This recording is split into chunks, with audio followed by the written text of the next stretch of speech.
How many licks does it take to get to the Tootsie Roll center of a Tootsie Pop? A good question. Let's find out. 1, 2, 3. Spoilers for Elbaf, but I believe that Biblo, the giant owl on Elbaf within the Owl Library, is actually the ancient weapon Uranus.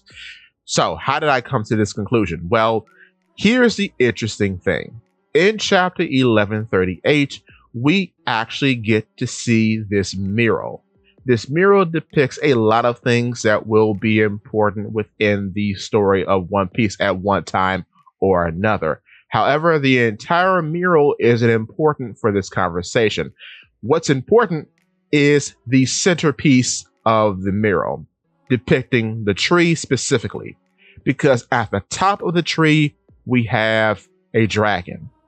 This dragon, most likely, is the user of the Nidhogg fruit, which has been revealed in chapter 1174 to be Loki. He is a dragon, and we know from Remo Shifu Killingham's Nightmare Creatures that the Nidhogg is a dragon. Okay. However, the interesting part about this mural is that Frankie, I believe, is blocking a very important piece of it, because as we look at the mural, the camera view is behind Frankie, which is going to lead to a joke later.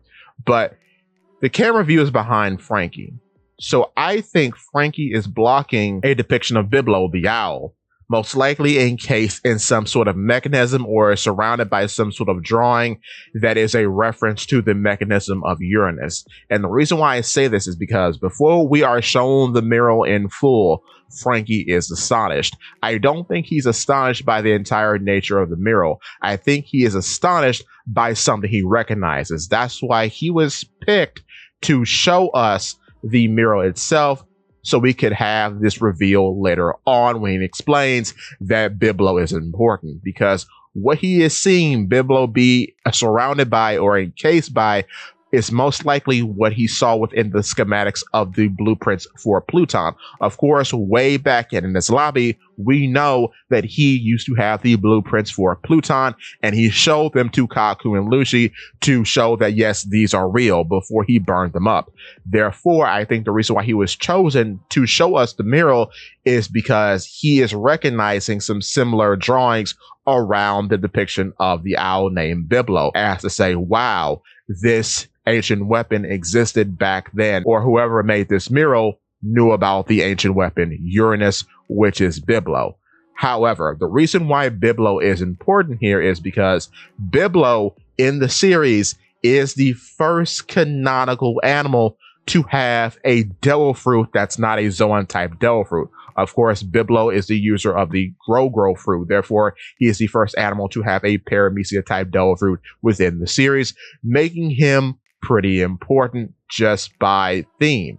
However, what's so interesting about the mural in comparison to Norse mythology is that the tree's representatives are technically upside down, because in Norse mythology, the Nidhogg or dragon is supposed to be at the bottom of the tree, whereas the eagle, or in this case owl, is supposed to be at the top of the tree. And in Norse mythology, Ratatoskr the squirrel runs up the tree and down the tree, spreading rumors to the eagle and the Nidhogg to bring the end of the world. However, we have all the components of this trio now. We have a Ratatoskr equivalent in Ragnir, whom is a hammer that ate some sort of devil fruit, okay? And we predicted that 2 years before it happened. But anyway, we have the Nidhogg, or the dragon, that's supposed to sit at the bottom of the tree in Loki. And we have the bird that's supposed to sit at the top of the tree in Biblo. However, I think the tree is now upside down, because the dragon is depicted at the top of the tree, and the owl most likely is being depicted at the bottom of the tree, but is being blocked from view by Frankie. Continuing, however, if Biblo is Uranus, his depiction in the culture of Elbaf is pretty genius, because unlike Nika or the Nidhogg, He is not feared by the children. His nature is not dubious. Therefore, there's nothing to fear.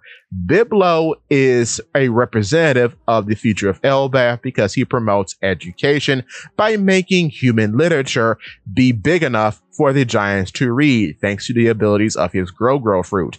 So the children have no reason to fear him, and therefore his visage can be used against him by the powers of Remo Shifu Killingham, utilizing the dragon fruit mythical model Kirin. So that is why I think Biblo is going to lead to a grand reveal that he is Uranus, because the children don't know whom he actually is. They just know him as the friendly owl who makes the books big. So that's why I think his reveal is going to be genius, because the most dangerous creature on Elbaf, other than Loki himself, was being hidden in plain sight. However, with that being said, too, another interesting aspect to this is that who actually tells us that the ancient weapon Uranus exists? That would be King Neptune of Fishman Island. In chapter 650, when talking to Nico Robin, King Neptune names every ancient weapon: Pluton, Uranus, and Poseidon. It is also revealed that his daughter Shirahoshi is actually the ancient weapon Poseidon, which leads us to think that all ancient weapons must have some sort of a living component to them.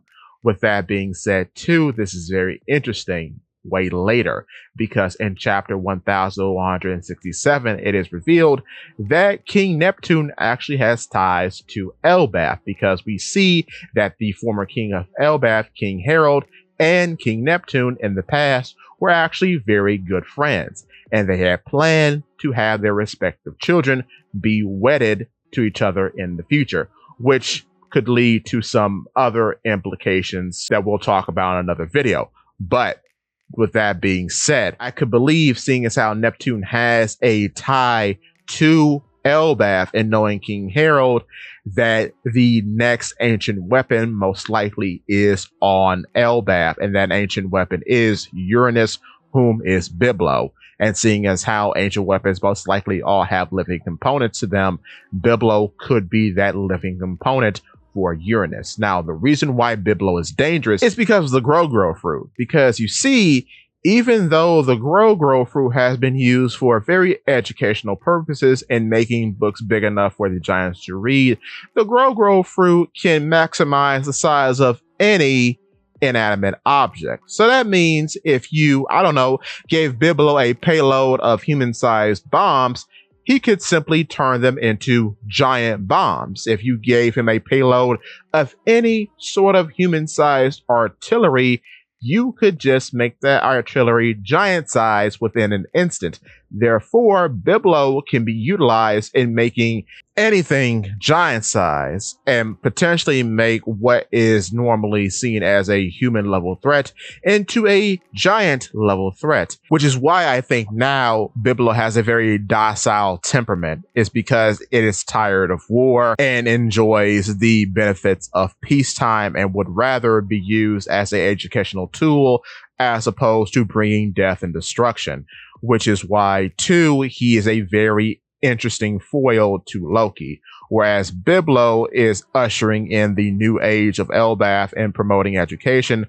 Loki, on the opposite end of the tree in being the Nidhogg or the dragon, is one who appreciates the old ways of Elbaf and still holds dear the culture of being a warrior. So in that way, both Loki and Biblo are dynamically opposed, even though Biblo technically doesn't say anything.